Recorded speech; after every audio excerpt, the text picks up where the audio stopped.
Yo guys, so welcome to another financial video. So for today's video, ang gagawin natin is mag-stake tayo ng BSC token or BSC station token to BSC station token. Ito ay para dumagdag lang dun sa BSC natin na gagamitin sa 26 or ngayong July 26 para sa staking naman ng BSC token to DPET token.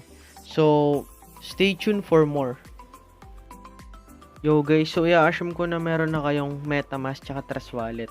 Kasi MetaMask nyo nakakonect na dun sa Trust Wallet guys. So first step, punta kayo dito sa Trust Wallet nyo. So, yun yung password. So, ayun yung secondary wallet natin guys ha. So, silip lang tayo dun sa main wallet natin. May video ko paano gumawa ng guys, secondary wallet. So, back tayo sa secondary wallet. So, dyan kasi nakakonect yung MetaMask ko, dyan sa secondary wallet. So, first step is, punta kayo sa dApps. Tapos, under populars, andyan, nakita nyo naman yung pancake swap. Ayan. Click nyo lang yan, guys. So, sa upper right, may nakalagay dong, ayan, may nakalagay dyan address nyo. Yun yung, kukonect nyo lang yung MetaMask nyo dyan, guys. So, ayan. So, kung napapansin nyo, may select currency kanina. So, paano nga ba natin makikita yun? Ayan. So, sundan nyo lang tong step na to, guys. Disclaimer lang, hindi to BSCS to DPET. Ito ay BSCS to BSCS. So, punta kayo sa YANDEX nyo, guys. Ayan.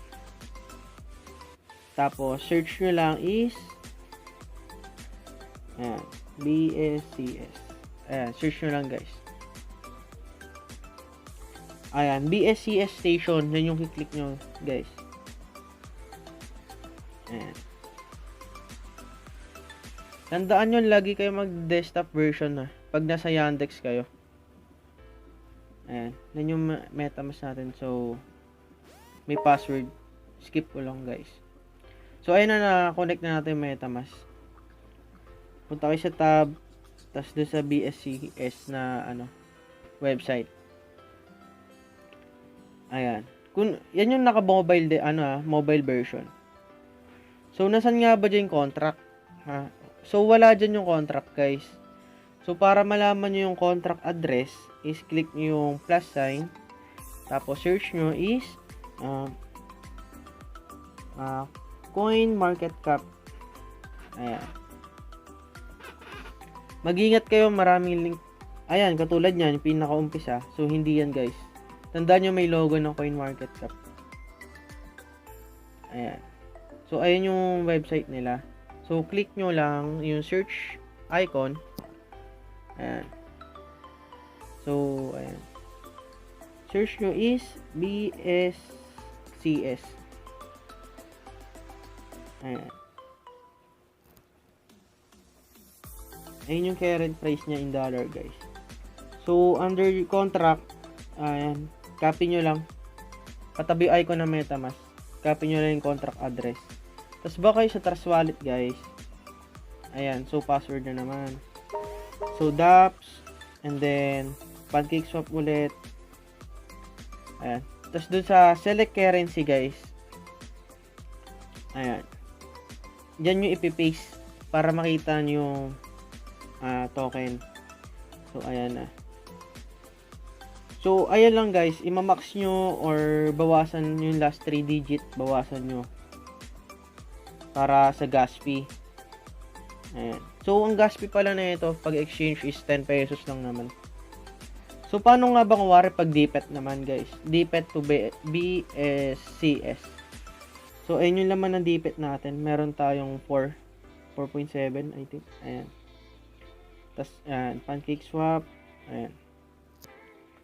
Tapos, yung BNB, gawin nyo lang DPET. Kung ano nasa taas, yun yung exchange nyo, guys. So, click nyo I understand, tsaka import. Ayan. Tapos, sa baba naman, yung kaninang, BSCS. So, paste lang ulit natin. So, ayan, lumabas na. Ayan. So, yung 4.7 natin, meron lang siya 170 na BSCS. Ayan. So, click nyo lang approve DPET guys kung gusto nyo na i-ano. Pagka-approve is recta swap yan. Tapos, magko-connect na sa MetaMask nyo guys. All goods na yun. Ayan. So, kung wari meron na kayong BSCS. So, paano naman tayo mag-staking? So, click nyo yung tab. Tapos, yan yung link guys. Ayan. Yung rule sa YANDEX is always desktop version, guys. Ayan. So, click nyo lang yung may pool. Yung may word na pool, guys. Ayan. So, kung MetaMask, gagamitin nyo. Ayan. Kung Trust Wallet, ayan. So, zoom lang natin. Ayun. Yan yung mga platform or wallet guys. Ayan. Kung makikita nyo guys, meron dyang may BUSD, tapos meron ng BSCS. So yung sa kaliwa, yun yung BSCS to BSCS na staking. Sa kanan naman, BSCS to BUSD na staking. So pipili natin yung BSCS to BSCS. Ready lang to guys para sa 26. Kasi may kumbaga magkaka-staking na yung DPET sa BSCS. Diyan sa baba, hindi ako financial advisor pero tingin ko diyan sa baba diyan sa baba ng BUSD na yan. Tingin ko diyan lalabas yung BSCS to DPET. So, walang nakaka-predict dun guys. So, wait na lang natin sa 26. So, kung i-harvest nyo naman guys, ayan, sundan nyo lang. Tapos extension, MetaMask. As usual, parang para pag nagbubukas na kayo ng DPET. Ayan. So, reject lang natin kasi di naman tayo mag-harvest. Ayan. So, back tayo. Ayun lang naman guys, yung ganun lang kadali kung paano mag-stake sa BSCS to BSCS. Reddit, kumbaga pag-reddit or paghahanda para sa event do sa 26 sa BSCS to DPET.